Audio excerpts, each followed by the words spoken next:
I was a drug user.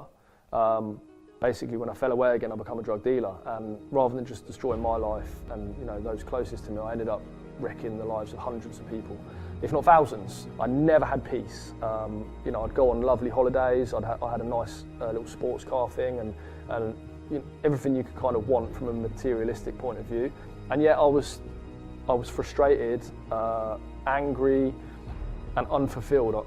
Like the sense of unfulfillment I had was all-encompassing, really, because I knew what I'd had and lost, and yet I was pursuing this life of darkness.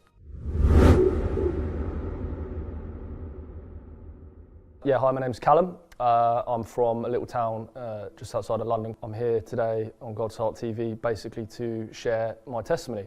It's a whole life testimony, really, so I'm going to try and condense it as much as I can. But when I was about 5, Mum and Dad's house was due for repossession, and it was to the point where bailiffs were, going to actually take possession of the property. And Mum sort of fell to her knees and said, "Look, if there's a God, please help us in this situation." And this was, in the late 80s, and basically there wasn't like the computer systems and stuff that are now. And what transpired was that somehow they managed to save the house from repossession. And from that point, Mum started following God, and she'd had a pretty rough childhood and pretty rough life. And as she started pressing into God, lots of amazing things started to happen in her life. Dad wasn't quite as receptive, so we grew up in a family that was quite polarised. So we had one parent who was really on fire for God, and then the other who wasn't, and we were sort of caught in the middle a little with that. I remember as a child really I really loved Jesus. It was on the coattails of my mum's faith, I feel, but it was no less real.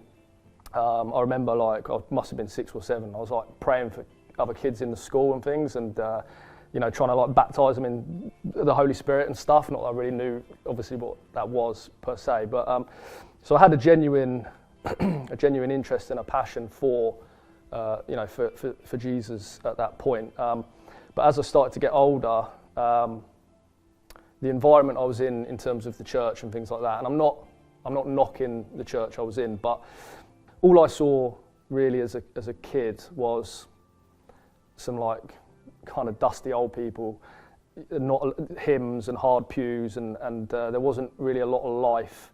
And I was hearing these things in the Bible, and I wasn't really seeing it played out, in real life.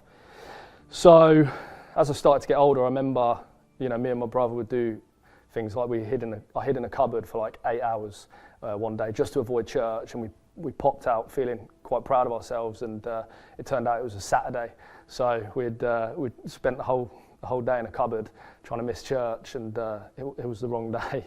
So things like that. I was in church most of my sort of childhood, and then I sort of started to hit my teens, and I lived in a little village at the time, and there's a lot to be said for boredom. People often think that if you're in a life of drugs or crime, you must have some dysfunction, or you've come from a family that was broken and things like that. And that's actually not necessarily the case. It certainly wasn't with me. I had quite a good childhood, to be fair. We didn't have much, but it was a happy time. But there just wasn't much to do. And so what we found ourselves doing really was kind of making our own entertainment, and that sort of started to involve petty crime and things like that. We would go into the fields near behind our houses, and we'd break into people's sheds basically and see who could get the best thing. So it started like that, and then I ended up watching. I think it was a film. I think it was something like Gone in 60 Seconds, where they have this crew, and they put this crew together, and they're trying to do this heist. And I sort of got it in my head that we would do something like that. And so me and my friends got together, and we devised this plan to basically burgle a house, which I was 13 or 14 at the time. So it boggles my mind to think that I've got a son who's nearly 10, and I was concocting these plans at such a young age.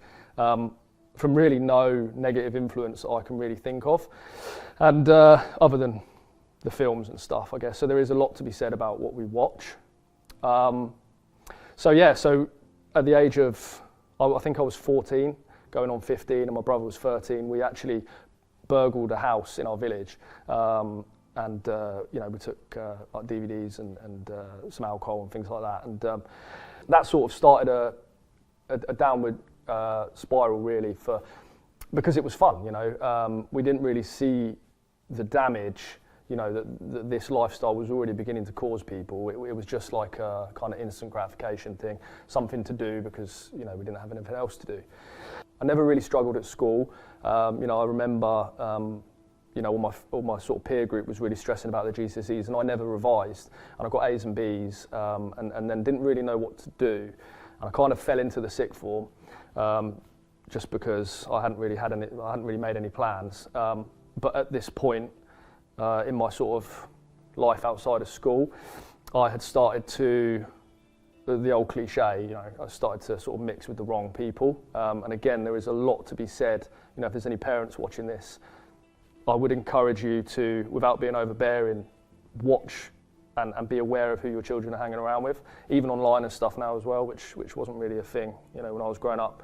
So I started to, again, because I was after excitement, and something to stave off the boredom. Basically, I started dabbling, smoking weed, cannabis, and that. It is definitely true what they say about it being a gateway drug. In my own experience, once I'd started smoking, it was very easy for me to then be introduced to some of the other drugs, some of the rave drugs, and cocaine and whatnot. So about 14, 15, started smoking weed.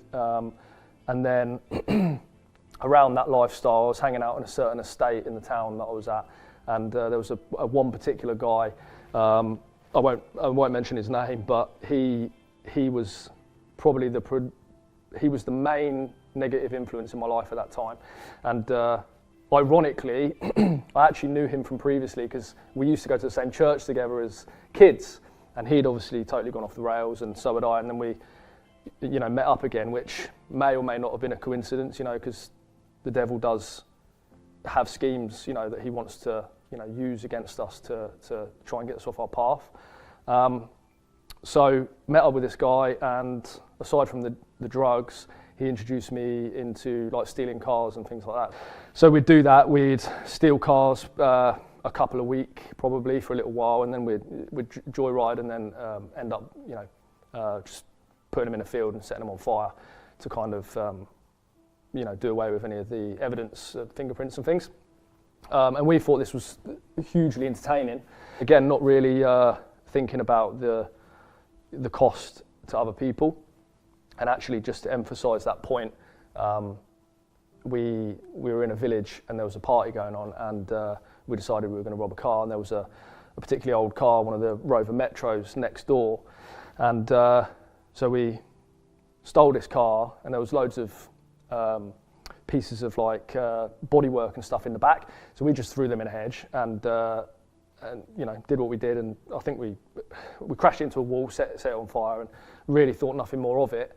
And a few days later, because it was the next door neighbour to the party we were at, we sort of heard the backstory, and it was actually, I think it was a 17-year-old lad's car, and he'd saved up all this money to get this vehicle, and he'd bought the body parts to do it up and stuff, and in one evening, in an hour, we totally destroyed that for him, and apparently he burst into tears when he found out it was stolen. So I hear, and now I have a conscience and a conviction over those things. I don't feel condemned, but there is a conviction to the things that I've done.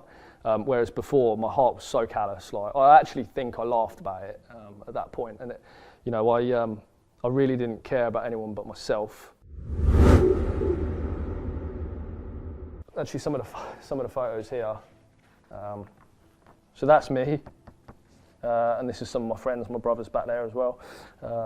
Basically, yeah, we're just like smoking up, and so that's how we were sort of knocking about. And at this point, this is how I looked. which is quite different to how I look now, thank God for that. I often say that the first miracle Jesus ever performed was getting rid of that haircut. It looks like a helmet or something, man. But yeah, that's how I was knocking about for a little while. So Dad was working away a lot. He's an engineer, so he was working in Belgium for the majority of all this going on. But Mum was aware. Bizarrely, I was always pretty open and honest with Mum about it. I never really hid much from her, and to be honest with you, she was pretty on the ball. She knew what was going on. I remember the watershed when I sort of felt like I come out from underneath my parents' discipline, as it were. We were in the village, and some of my pals were down the way, and they asked me to come out because they had some weed and that. And Mum was like, "You are not going out, categorically. You're not going out." Shuts me in my bedroom, which is like the first story of the house, and I jump out my first story window, run off down the park and that. And that again was another watershed where I basically decided that I wasn't going to actually listen to my parents anymore. You know, and thank God, man, thank God that Mum didn't, you know, wash her hands of me and you know, just kick me out like so many of my friends, because I've got, I mean, I can't even number them on two hands. You know, the friends I had who were knocking about and doing the same kind of things I was, and their parents just had enough of them and said, you know, get out. Some of them aren't even here anymore. Some of them are homeless people, you know, in the local town, drug addicts and stuff like that. A few of them obviously sorted themselves out, but yeah, you know, the vast majority suffered extremely because their parents basically said, enough's enough. And yeah, you know, so I owe Mum a lot, actually. And actually, I would say, you know, if there's any praying mothers here, or if there's any parents whose children are wayward at the minute, don't stop praying. Mum used to drive around the estate where I was knocking about on 2, 3, 4 in the morning, knowing I was out there somewhere, praying. And I mean, this went on for like 5 years. It wasn't like an overnight thing. It wasn't a couple of weeks of madness. This was a lifestyle I was in. Fast forward, so we're doing all this stuff with robbing the cars. Obviously, Mum's just praying. She's ringing up everyone asking for prayer for me. I don't care. I'm not interested. I think I'm having a great time. I got introduced to pills, ecstasy, and cocaine. We couldn't. The age we were like 16. We didn't have a lot of money, so we predominantly used to go to raves and things like that. Take pills. It was cheaper. So I'm probably about 13.5 stone now, about 85 kilos. At that point, I was 7.5 stone. I don't even know what that is in kilos. What, like 50 kilos or something? So I obviously wasn't eating. I was taking amphetamines and stuff all the time. So it was pretty bad, but I didn't actually think it was. But obviously, if you were to look externally at my life at that particular point, it was really bad. But I just had this screen up really, and I just thought it was a bit of a laugh. So there's an element of enjoyment in this. You know, the devil will. You know, he'll never just show you the fish hook. He puts a bit of bait on the fish hook, and then once you've eaten the bait, obviously you're hooked. So, and that can be with anything, with drugs or alcohol or, you know, power, pornography, and, you know, anything that appears to be good or enjoyable always has a caveat. You know, the devil will never give you anything without taking something else. You know, and I've found that time and time again from experience, and I think that would be the reason why I didn't actually see it for what it was at that particular point, because there was elements of enjoyment, you know, and when you're at parties and when you're at raves and things like that, and you're with all your friends, obviously that's enjoyable, but it was when my world was quiet that it was, I didn't want to think too much, so I'd end up going out again. As with everything in the world and everything that the devil offers you, it's always the law of diminishing returns. So basically what will happen is, you know, you'll do X and that will be great for a time, but then you have to do a little more and a little more and a little more. And that's with anything. And until you find yourself, you know, like some of my friends now who are heroin addicts or you know, their lives are totally blown apart. And they just started smoking weed, you know, at the skate park or whatever, and now their lives are totally destroyed by drugs. And it was a slow, gradual process. I started to get like quite bad, what are called come downs. I started to get like quite bad come downs off the pills and that. So it would be like I'd have a great night, and then the next day would just be like just felt like the world was falling on my head. You couldn't find anything enjoyable about anything. The cons started to outweigh the pros, and I started to realise, hang on a minute, I was in quite an aggressive environment, with the whole drug scene and stuff like that. And so I kind of, because I was small and skinny, I started to realise that actually, like, I was at a disadvantage in some of these more sort of aggressive environments. I started to kind of realise that I didn't really want to be in the drugs lifestyle like that anymore. So I started trying to get fit, and actually what happened was I saw an army promotion or something, an army video online, I think it was, and so I sort of decided that I wanted to go to join the army. So I went down to Pirbright to do the sort of like the recruit tests, and this is kind of where I feel like God stepped in. It didn't feel like it at the time. I'd pulled myself away from the drug scene. I'd started running, I started training, I put on some weight, all for the focus of getting in the military. So when I went down to the medical test, they basically found that I had a heart murmur. And they said, look, you're going to have to go and have an echocardiogram in London, and basically, we'll have to go from there because it may render you ineligible for military service. So obviously I was gutted. I think actually at that point I'd even tried to stop myself smoking. I was smoking like 25 cigarettes a day at this point. I didn't have a job at this point. I'd thrown myself out of sixth form. I think I was the only person in the school to ever be expelled from the sixth form because in typical fashion at the time, I got some fireworks and I set them off over the school for some reason. So they found out about that, and I obviously got expelled for that. So basically I had to go and have an echocardiogram, and they found what it was called a mitral valve regurgitation. So basically one of the valves in my heart was letting blood back into the chamber, and I got a letter through from the military saying basically you're rendered ineligible for military service for 5 years. So my whole construct that I'd thought, I hadn't been changed. Jesus hadn't stepped in and changed anything. I was just doing this purely from self-will. So I tried to stop smoking, I'd stopped the drugs and was training and things. And then obviously when I got that letter, I was like, what does it matter then? Let's just go back and just do what I was doing before.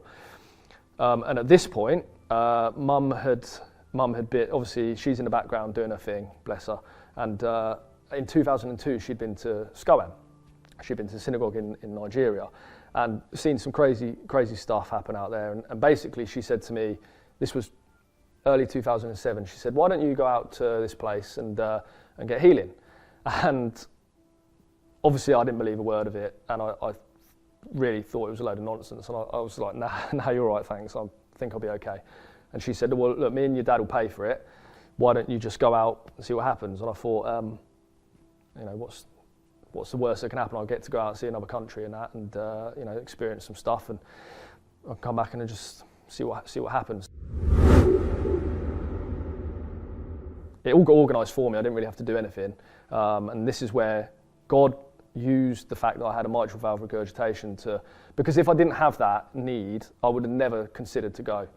Yeah, we got to the church, and I didn't have like an antenna up for anything. Personally, I didn't really believe anything. I'd seen a lot of staleness and sort of just ineffective Christianity really in my childhood. I didn't have any expectation whatsoever. I was just there really for a bit of a laugh. And just because someone else had paid for it. But when I got off the bus, there was like it was a nice atmosphere. It felt, even though you're kind of in the middle of Lagos and it's loud and noisy, the church was quite peaceful, I felt. So I was there for a few days, and obviously they didn't allow smoking in the church. So at this point I was going through a pack of cigarettes a day, and 3 days was probably the longest time in years I hadn't smoked. And so this is where like the first kind of miraculous thing really in my life took place. I went and got one of the junior pastors or whatever.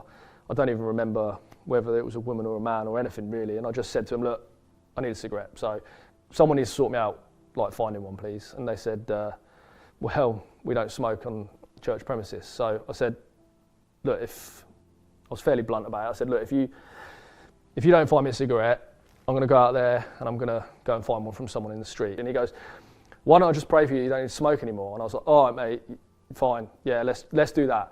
And so I was thinking all the time, right, when this geezer's finished doing what he's doing, maybe I'll go and speak to one of the guards, maybe I'll see what I can do, just so I can get a cigarette. I don't even remember the prayer at all.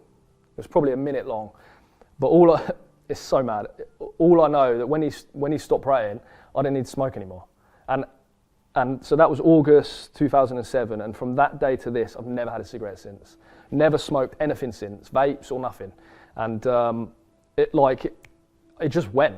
And I didn't have, I've spoken to people and they're like, well, maybe you're hypnotized and this and that. And I mean, I didn't even know this bloke. I was not in agreement with what he was saying. I can't even remember what he was saying. All I know is after the prayer, I just didn't need to smoke again. Simple as that.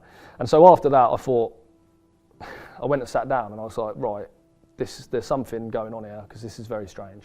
And so I started to kind of take notice of what was going on a little bit more in the church. And it rolled around to the prayer line. If you hadn't seen it before, it's interesting, to say the least. I mean, it was like The Exorcist, mate. Like there was people throwing up and screaming, and he was coming down the prayer line. TB Josh was coming down the prayer line, and I was like, man, I've been involved in all this madness, and these are like normal people, like bankers and like just normal people, and they're flapping around on the floor. What on earth is going to happen to me? And I sort of said to God, I was like, I really don't want to like flap around on the floor and like vomit over myself.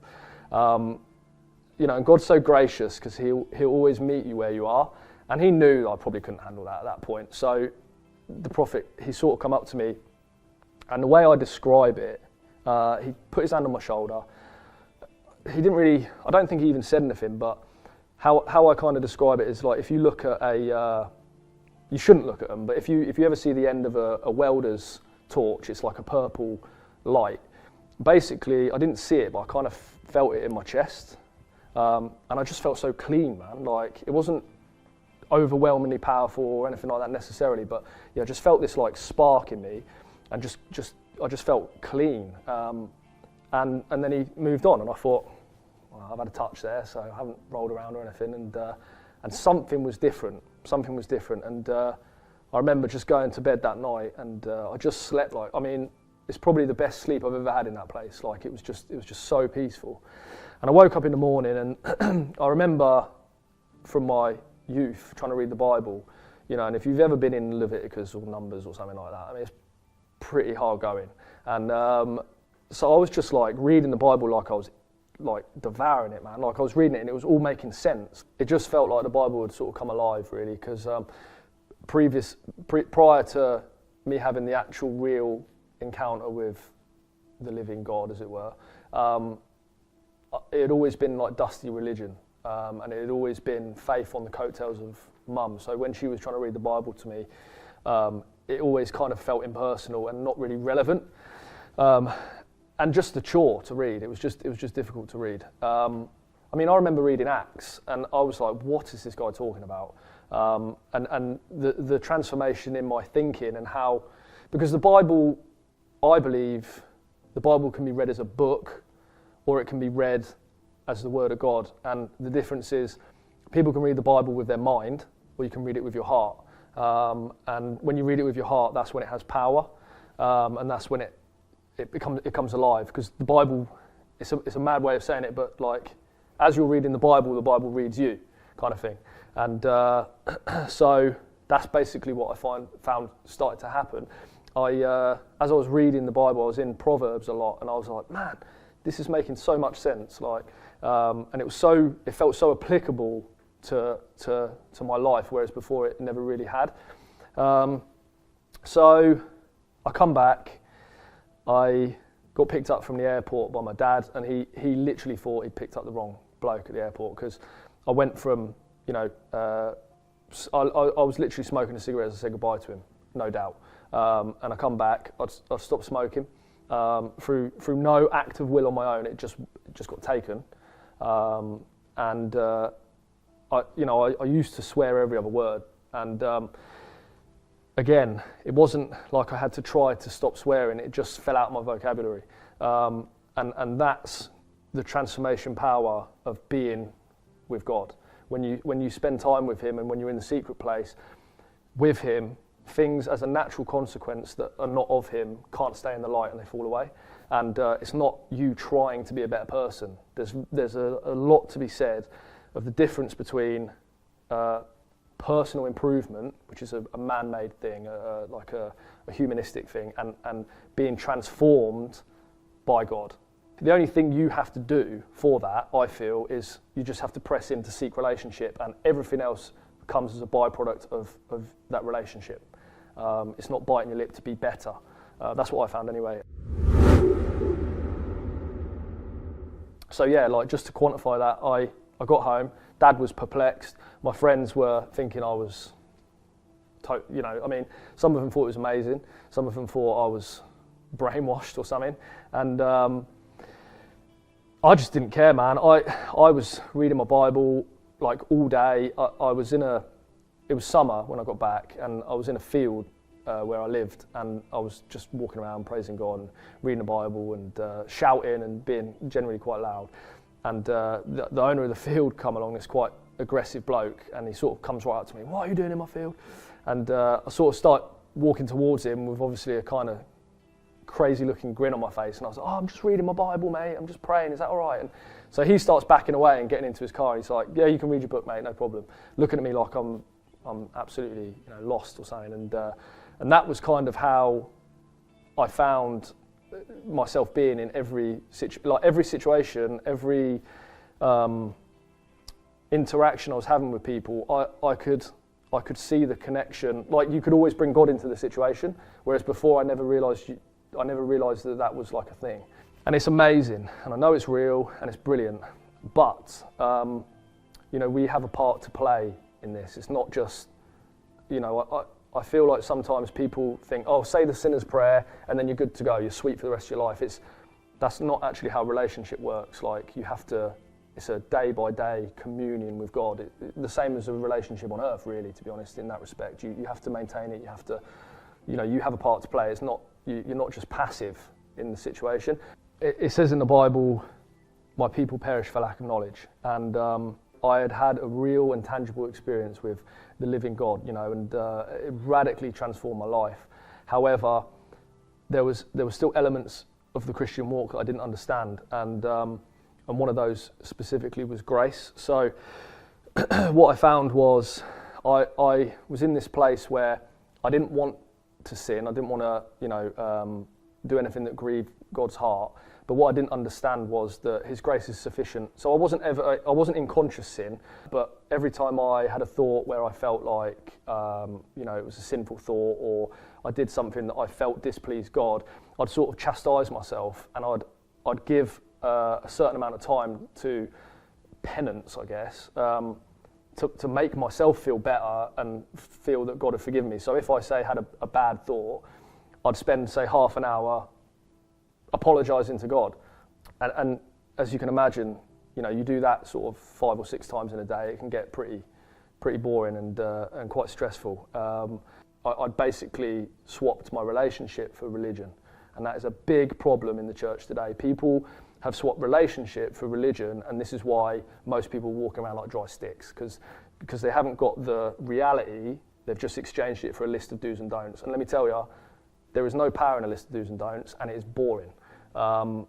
There is power, and there is just an amazing life in a relationship with Jesus. And anything outside of that really is a pale representation.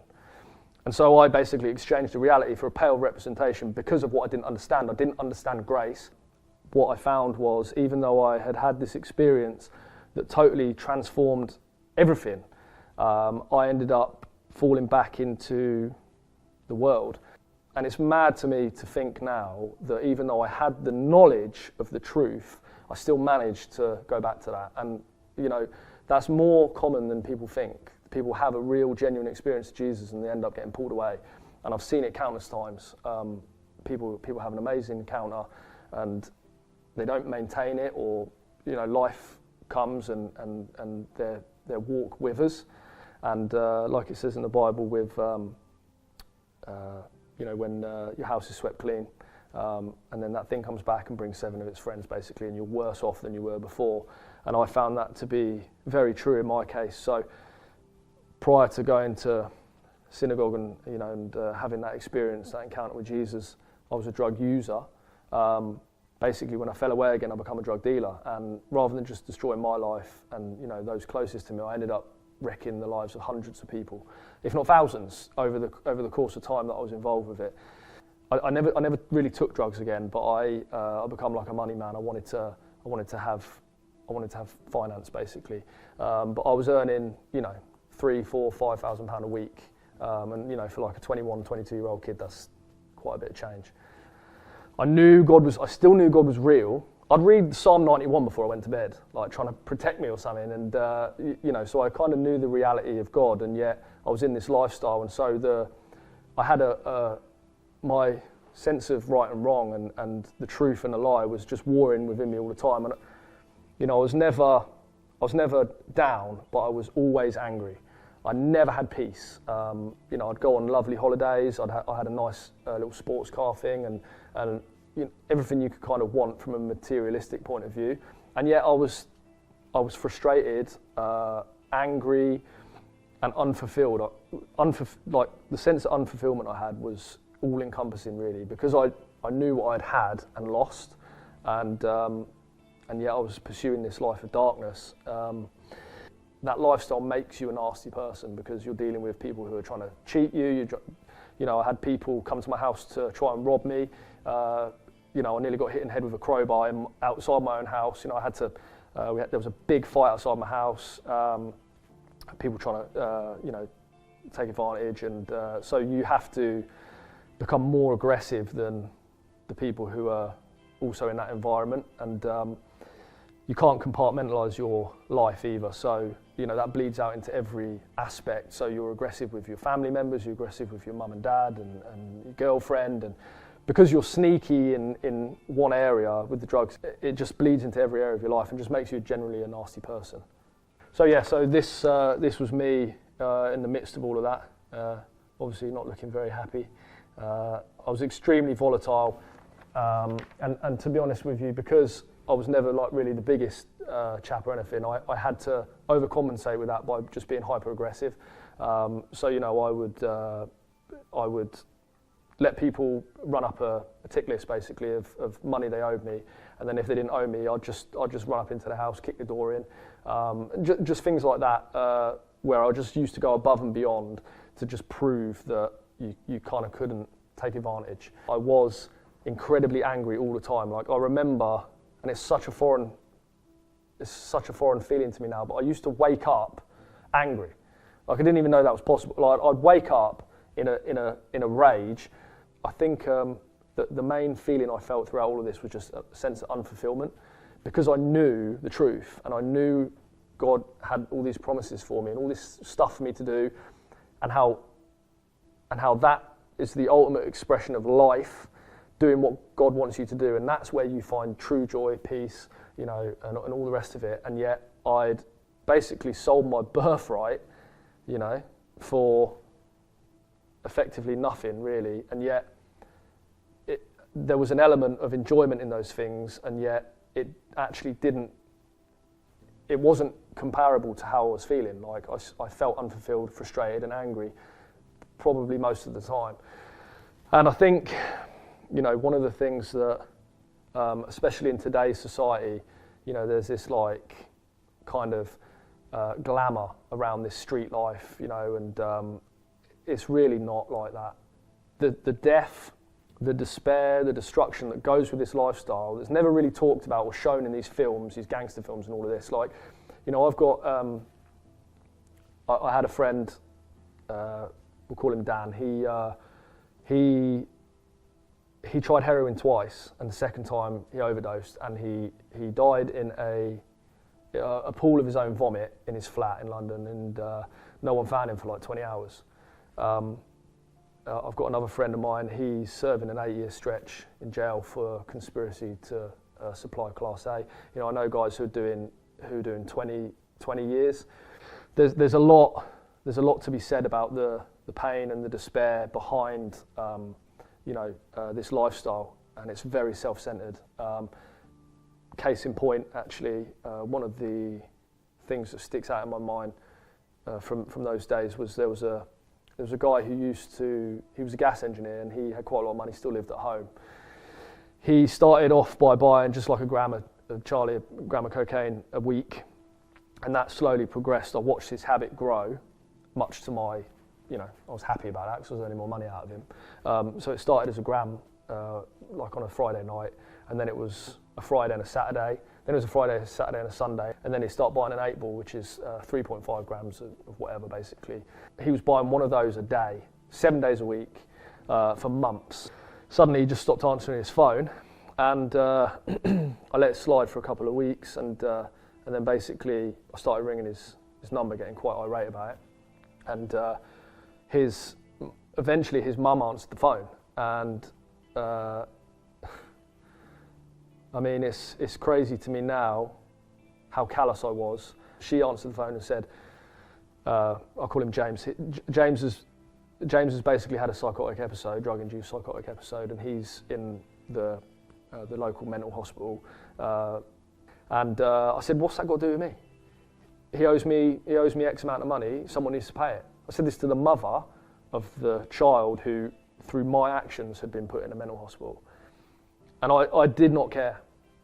That just goes to show the level of hard-heartedness that I'd arrived at without even really trying. It was just because of the lifestyle.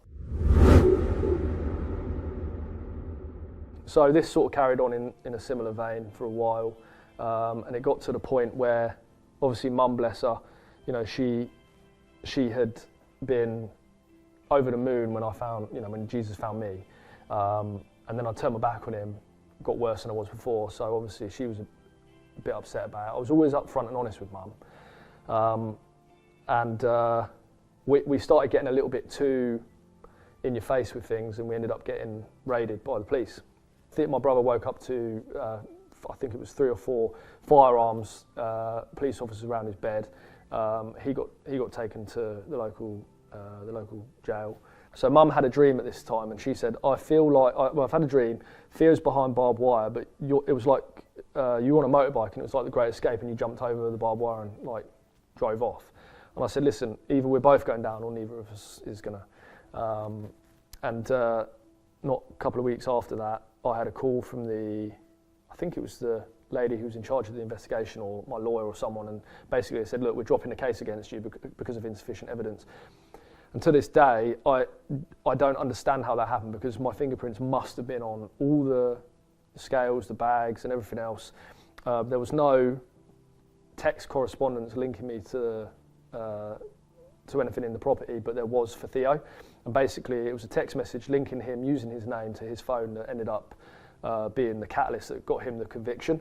He ended up going up in court, and the judge presiding over his case was happened to actually specifically detest drug dealers, and he said to Theo in no uncertain terms, "You're a menace to society," and he gave him 11 months. That's him getting out of HMP Reading, and he got 11 months, and he did 3.5 on good behaviour, and then he got out on tag, on an electronic tag. And during this time, while he was in prison, he sort of found God in a big way, because he really had nothing else. And so he come out of the lifestyle, and I was still in it, and we were living together, so it was quite a sort of fractious time, really, for both of us. Prior to that, just another example of God's goodness, even in the midst of me turning my back on him.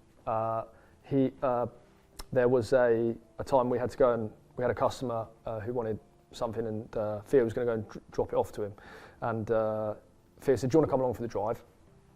And I was getting my shoes on, ready to go, and without over-spiritualising it, I basically, I just kind of had a sense, don't go. There's no point in you going. So I sort of said, "Theo, do you know what? I actually can't be bothered. I'll see you when you get back." And not half an hour later, I get a phone call off him, and he says, I've written off the car. I've hit a telephone pole. This was the car, and this was the passenger side door. So basically, where the passenger, like the pillion of the door was, it had been crushed in, and it was right next to Theo's head. So the police, the copper at the scene, he said, if someone had been in the passenger seat, they probably wouldn't have survived that. so that's just another sort of example of God's goodness to me, even in the midst of my disobedience. So I was carrying on with all this stuff, running on, knowing the truth, rejecting the truth, and like those two kind of moral frameworks were just basically bashing heads with me in me all the time. So it was very difficult for me. You know, I was always frustrated, always angry, just because I knew what I should be doing and what I should be pursuing because it's right and true and real, and yet I was turning my back on it. It was actually, looking back, like an addiction, because for me an addiction is something that you are compelled to do and you don't want to do it. And I was actually reaching the point where I didn't want to be in that lifestyle, but I couldn't really see a way out of it, to be honest. I was used to the money, I was used to the influence it gave and all the rest of it. At this point I met a guy who was a pastor. He used to be an ex-heroin and crack dealer. What I liked about going to his place was there was no condescension. I never got any condescension from him or anyone in the church. A lot of people in the church, I mean, it was like something out of the book of Acts was saying. There was like prostitutes in there and flipping, you know, like drug dealers and just like what people would consider like scummy people, I guess, you know, and we were all there, me included, we were all there, you know, because we had tasted a tangible reality of God and we wanted to change. And I think the issue I found a lot of whenever I was dragged to church, maybe with mum or whatever, in the years this was all going on, oftentimes I felt, you know, an air of condescension. And, you know, just to say, if anyone is in the church environment, if you're a leader in the church, or even if you're just, you know, going to a church and someone from a background that you don't agree with, whatever that may be, and there's plenty of them, attends the church, don't look down your nose at them.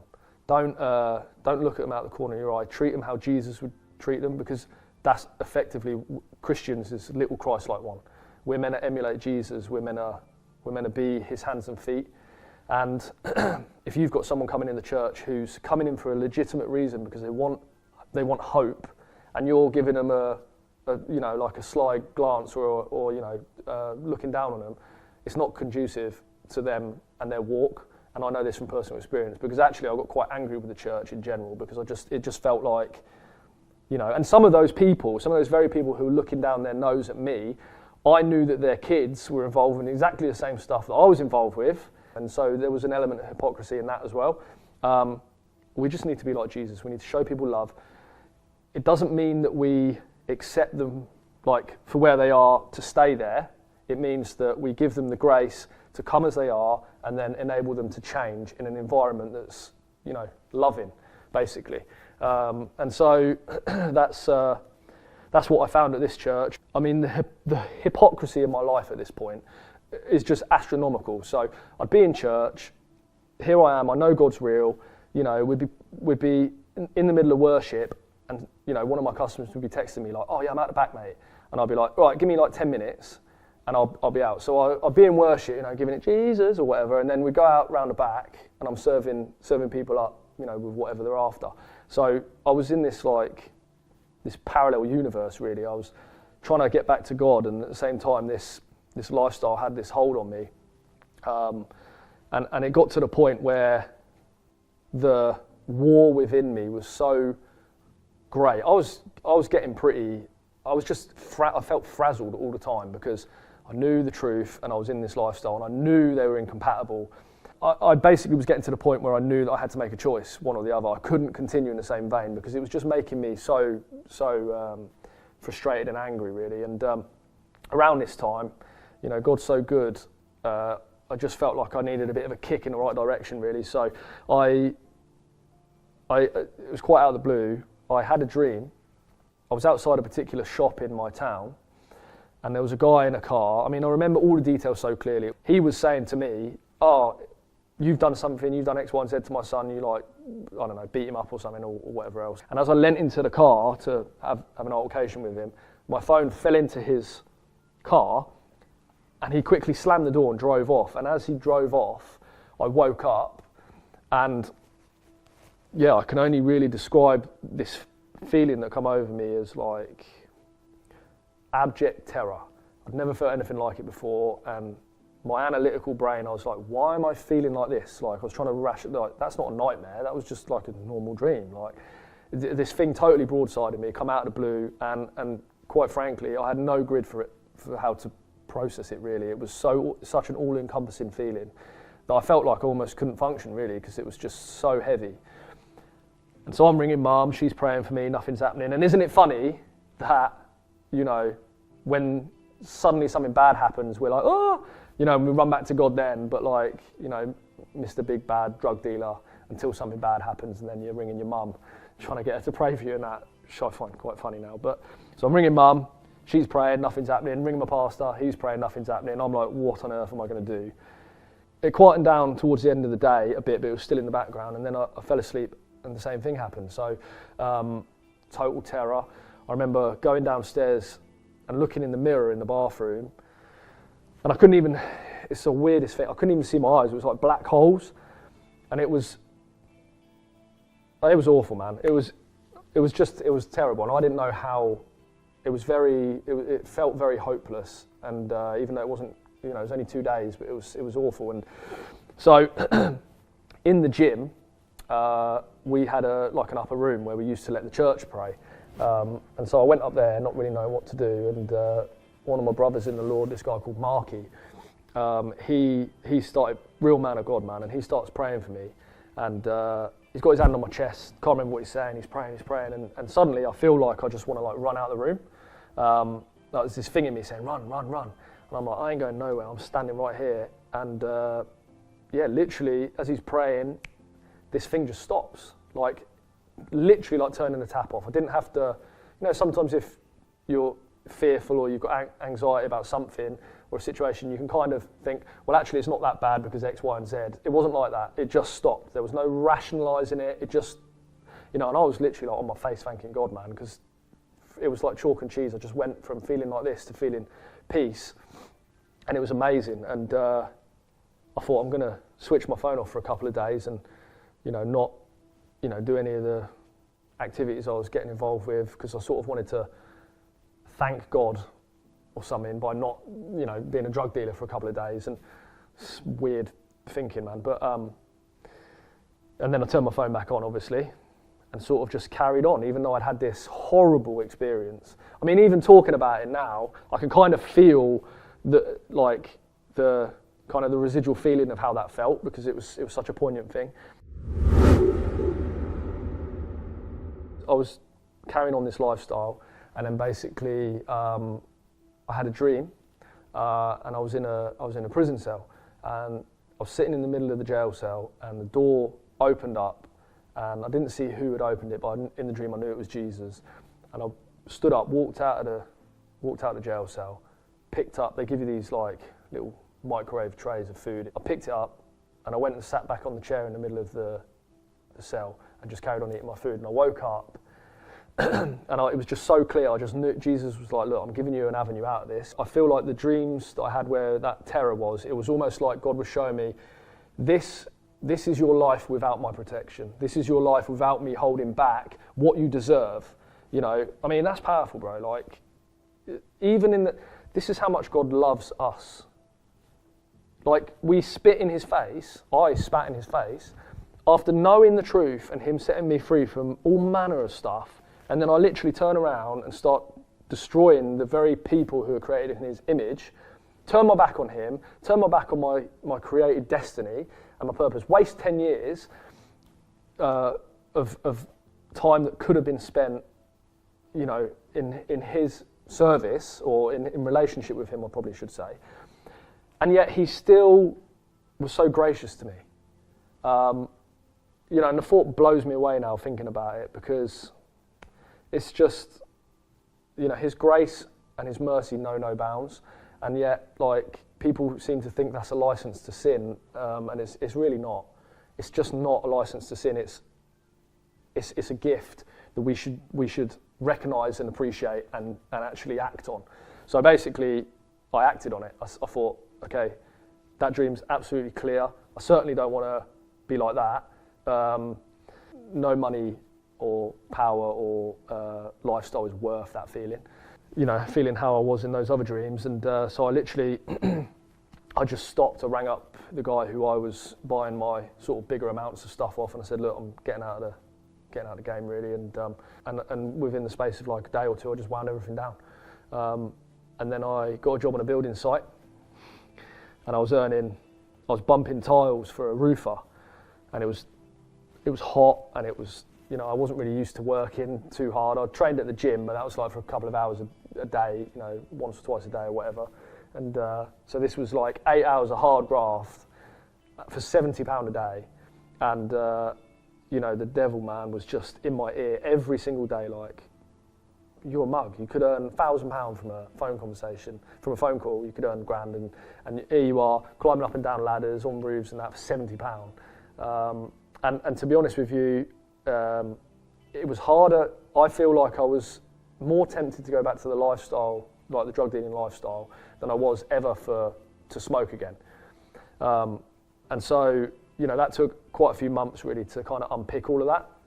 And eventually I started to sort of come out of that kind of mindset, really just by renewing my mind. So around the end of 2014, early 2015, a girl started training at my gym called Cara, and she ended up becoming my wife, basically. I've got a photo actually. So, picture of 1,000 words. That's my family. So this is a testament. This is a testimony of God's goodness in my life. I've got two amazing boys. Sorry, because God's so good. Because I wouldn't have had any of this if I'd have stayed in that lifestyle. I probably wouldn't even be here, really. So I don't like it when people get emotional on these videos. I don't know, but basically, when I look at this, I just see God's goodness, and we've actually got a third boy on the way due February. So God's truly blessed me, even though I didn't deserve it. And actually, I do want to just say one other thing. So if people are gonna, and this is God's blessed me with a family. He's blessed me with a business. I've got a building company, and He's blessed us financially and with health and things like that. But I've seen a lot of people come to God for what they can get, rather than for them to be transformed. We're here to be transformed into His likeness. We're not here for Him to be a genie in a bottle, and give me a nice house, give me a car, give me a wife, give me kids. Those things are fine, but if you're coming to Christ for those things, I'm here to tell you, you're going to probably be disappointed, because that's not what it's about. It's about relationship. And also, we're never promised clear skies and glassy seas. It says that Jesus said Himself, in this life you will have trouble, but take heart, I've overcome the world. So, just to use my own personal experience, for the last two years, since March 2021, my brother, who's a Christian, he's got 5 kids, he started to have trouble speaking and swallowing. And basically, we've been to really quite high up neurologists in London and things like this, and he's had EMGs, CT scans, everything, and they have no idea what's wrong with him, basically. Let me tell you, you better have a faith and not a theology when the rough times in life come. If you've got a list of do's and don'ts, if you've got a theological framework that you're kind of basing your life on, but there's no reality behind it, I'm telling you now, when something like that happens, you'll absolutely be totally shipwrecked. And you'll be like, why is God doing this to me? God doesn't give people sickness. He's not in the killing, stealing and destruction business. People really need to stop being mad at God for stuff, man. Like, it's so important. And not once, even with all this stuff going on, have I ever, or my mum or Theo or anyone, we've never been angry at God. We've always understood that trials happen in life. Like, I used to think probably quite erroneously that I was like a tough guy. I used to think I was, whatever. But this year, really, all I realised is actually I've had a very easy life. I've never really had to deal with any trials or trauma. Yeah, okay, I was involved with drugs and things like this, but that was all my own choice. I've never had anything thrust on me where I've actually had to discover how deep my faith actually is and how I'm going to respond to these situations. And let me tell you, it's been eye-opening. And that's the journey I'm on currently. And you know, thank God I found my faith. And that's not to say that I haven't had days where sleepless nights and days wondering what's going on, but God's teaching me not to trust in the arm of flesh and to just trust Him. And so, you know, that the year's been tough, but actually the year's been a blessing because it's shown me that my faith is being refined. Just to finish, you know, if there's anyone who's watching this who is maybe enticed by that lifestyle, don't waste your time. Don't waste your time, because all that it will lead to is death and despair, man.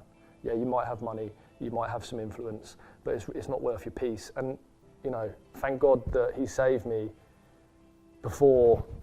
I don't want to get all like chatting about heaven and hell and all this, but we need to think of we need to think of the eternal consequence of our actions. And, you know, for some of my friends, it's too late for them to change that. Their course has already been decided and they're in eternity now. And and that's that on, you know, for them.